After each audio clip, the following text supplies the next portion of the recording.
Hürmetli vatandaş, bugünkü leksiyalarımızı başlayımız. Leksiya da size gacı rozi. Washington'da sözleyimiz. Gündün bir okşiri şambıda geçirenler. Ahırkı yaxşı bir haberini anlığandın ki, şuna insan hayacan ilkidi bulup kaldı mı kanda kılmayayım. Ben hazır, talağı çıkıp güllük bahçımızı sözleydiysem, talada tahtıma yağmurya otıda havası yok. Yani öyle sözleşme karar kıldım vatandaşlar. Bugünkü islaha 2020 yıl 10. ayının 29. günü. Bugünkü vaziyetin söz eytidiğen bolsak canlı saylam ciddi ketip oturdu. Bunun farkını hazır ayrı kılıp olmadı. Lekin akşamki haberde bu katın biletdaşlaşka, prezident saylamığı biletdaşlaşka katnaşkan Amerikalıkның umumi sani 74 milyon deb haber kıldı. Şimdi zor saylam. Biletdaşlaşma zor faaliyet bulurgan nekturdu vatandaş. Bugün sizlerge sözleydiğen menen leksiyamның mavzusu mındak. Prezident Trump otur Asiyani Amerika avval oylışı degan nişan kılamdı. Mavzuda haber 10. ayının 29. günü Amerika avazının Xitay tili programı ilan kılın. Haber, mındak başlan. Washington. Her nöbetlik Amerika hükümetleri otur Asya stratejilik siyasi ilan kılışkan idi. Prezident Trump bu yıl 2. ayda Orta Asya stratejisini oturgu çıkarganda avval köngül bildiğin nişan bilen ötkenki siyasetle okşaş boldu.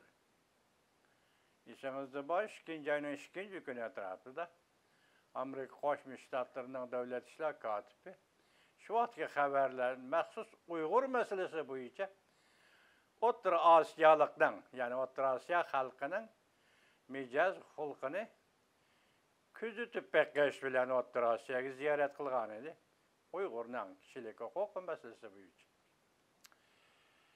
İgilik hukukunu müstehkemleş. Mesela Orta Asya devletlerinin igilik hukukunu müstehkemleş.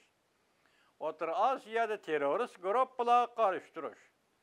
Afganistan meselesi boyunca hemkarlaşış.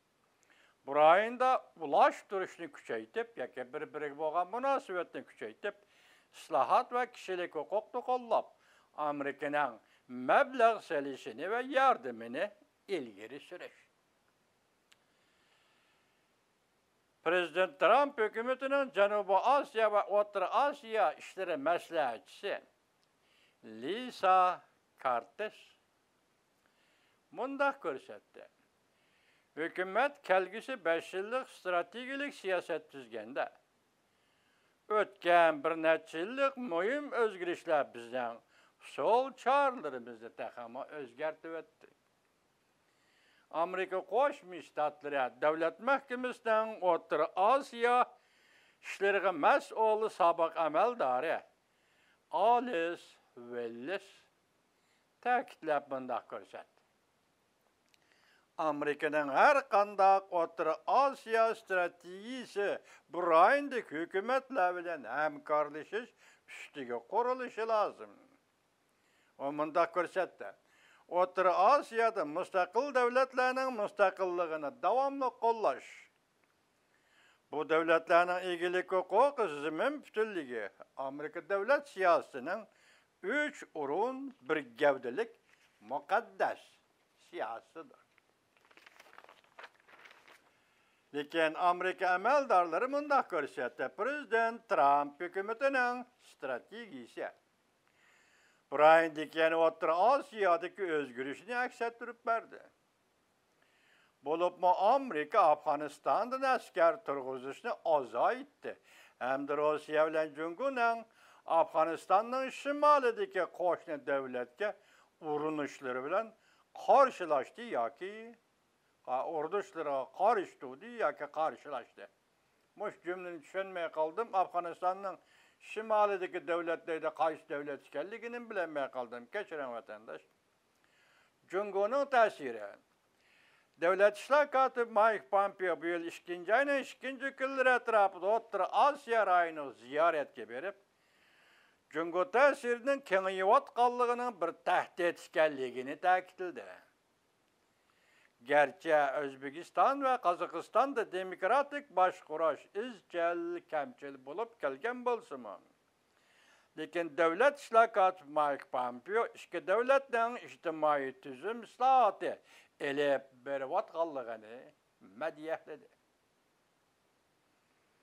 Devlet islahatı Mike Pompeo Orta Asya stratejisini ilan kılıştım bura. Nur-Sultan yani Kazakistan'ın payitahtı ve Taşkent şehrinde 5'e koşulgan bir diyalog sahnasida 5 Orta Asya devlet başlıklarına bu nişanını ta'kidledi. Amerika Qo'shma Shtatlarining Orta Asya siyasetini ta'kidledi. Bu diyalog sahnasi Orta Asya 5 devlet ve Amerika'nı öz içine alattı. Özbekistan Tashqi ishlar ministri Abdulaziz Kamilov mundaq ko'rsatdi. Burayından Cungo bilan qarshilashadigan ortiqcha qizg'inligi yo'q. O mundaq dedi. Biz muqim taraqqiyotni, gullanishni va hamkorlikni umid qilamiz.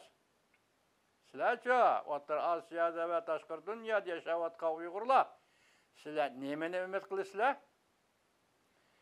Umid qilamiz dedi Kamilov.